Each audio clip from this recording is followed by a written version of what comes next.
नमस्ते दोस्तों, आपकी पसंदीदा डरावनी कहानियों के लिए भूतबित चैनल में आपका स्वागत है, जहां हर रात एक नया खौफ आपका इंतजार करता है।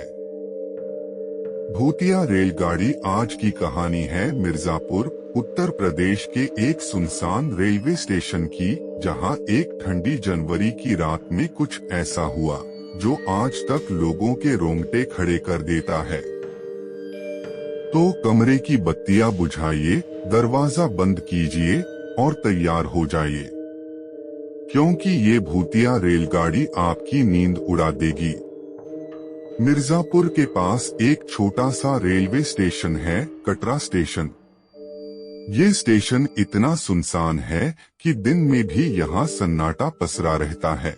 आसपास घने जंगल हैं और स्थानीय लोग कहते हैं कि ये जंगल शापित है। कई साल पहले 1970 में यहाँ एक रेलगाड़ी दुर्घटना में सैकड़ों लोग मारे गए थे। तब से हर साल जनवरी की ठंडी रातों में एक भूतिया रेलगाड़ी यहाँ रुकती है, लेकिन सिर्फ उन लोगों को दिखती है जो मौत के करीब होते हैं। कहानी शुरू होती है 25 साल के राहुल से, जो एक छोटे से गांव में अपने बीमार पिता को दवा लेने मिर्जापुर गया था। रात के 11 बजे वो आखिरी ट्रेन पकड़ने कटरा स्टेशन पहुंचा। स्टेशन पर सन्नाटा था। एक पुराना लालटेन टिमटिमा रहा था और कोहरे की वजह से चारों तरफ धुंध छाई थी। राहुल ने देखा कि प्लेटफॉर्म पर सिर्फ एक बूढ़ा कुली बैठा था, जो मुंह पर गमछा लपेटे हुए था।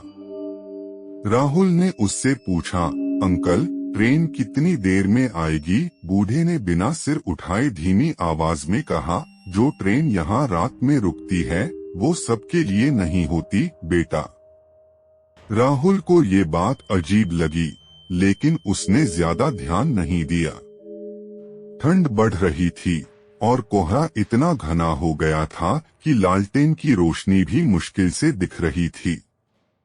तभी दूर से एक ट्रेन की सीटी की आवाज आई। राहुल खुश हो गया, लेकिन उसकी खुशी जल्दी ही डर में बदल गई। ट्रेन की सीटी सामान्य नहीं थी, ये एक डरावनी लंबी चीख की तरह थी जो जंगल में गूंज रही थी। ट्रेन धीरे धीरे प्लेटफॉर्म पर रुकी। ये एक पुरानी जंग लगी रेलगाड़ी थी, जिसके डिब्बों पर काले धब्बे थे, जैसे खून के निशान। खिड़कियां टूटी हुई थीं और अंदर से हल्की हल्की नीली रोशनी निकल रही थी। राहुल का दिल जोर जोर से धड़कने लगा।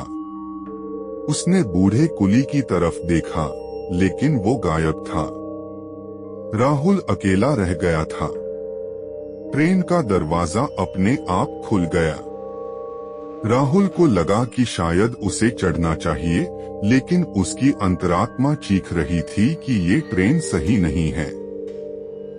तभी ट्रेन के अंदर से एक ठंडी औरत की आवाज आई, चढ़ जाओ राहुल, हम तुम्हारा इंतजार कर रहे हैं। राहुल चौंक गया। उसने कभी अपना नाम किसी को नहीं बताया था। उसकी टांगें कांपने लगीं, लेकिन वो डर के मारे वहीं खड़ा रहा। अचानक ट्रेन की खिड़की से एक साया दिखा। एक औरत जिसके बाल बिखरे हुए थे और चेहरा काला पड़ गया था, उसे घूर रही थी। उसकी आंखें पूरी तरह सफेद थीं और उसके मुंह से काला तरल टपक रहा था। राहुल चीखा और पीछे की तरफ भागने लगा, लेकिन ट्रेन की सीटी फिर से बजी, इस बार इतनी तेज कि उसके कान दर्द करने लगे। राहुल भागते भागते जंगल की तरफ चला गया। उसने सोचा कि वो स्टेशन से दूर जाकर छुप जाएगा, लेकिन जंगल में सन्नाटा और भी डरावना था। पेड़ों की टहनियां हवा में हिल रही थीं और ऐसा लग रहा था जैसे कोई उसका पीछा कर रहा हो। तभी उसे दूर से वही ट्रेन की नीली रोशनी दिखी। ट्रेन जंगल के बीच से आ रही थी, बिना पटरियों के। राहुल ने एक पेड़ के पीछे छुपने की कोशिश की, लेकिन उसकी सांसें इतनी तेज थीं कि वो छुप नहीं पाया। ट्रेन उसके पास रुकी और उस औरत का साया फिर से दिखा। इस बार वो ट्रेन से बाहर निकल आई।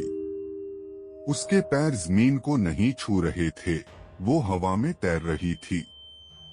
उसने राहुल की तरफ देखा और कहा, तुम भाग नहीं सकते। ये ट्रेन उन लोगों के लिए है जो मरने वाले हैं।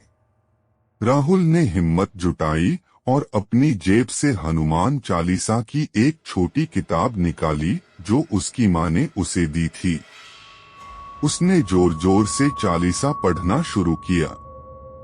साये ने चीखना शुरू कर दिया, जैसे उसे दर्द हो रहा हो। ट्रेन की नीली रोशनी कमजोर पड़ने लगी और वो औरत धीरे धीरे गायब हो गई। ट्रेन भी कोहरे में गायब हो गई, जैसे कभी थी ही नहीं। सुबह होने तक राहुल जंगल में ही बेहोश पड़ा रहा। जब उसकी आंखें खुली तो वो स्टेशन के पास एक पेड़ के नीचे लेटा हुआ था। उसने देखा कि उसकी हनुमान चालीसा की किताब पर काले निशान थे, जैसे किसी ने उसे जलाने की कोशिश की हो। राहुल किसी तरह अपने गांव पहुंचा और उसने सारी बात अपने पिता को बताई। गांव के बुजुर्गों ने कहा कि वो भूतिया रेलगाड़ी 1970 की दुर्घटना में मरे हुए लोगों की आत्माओं की गाड़ी है जो हर साल नए शिकार ढूंढती है। राहुल आज भी उस रात को याद करके कांप उठता है।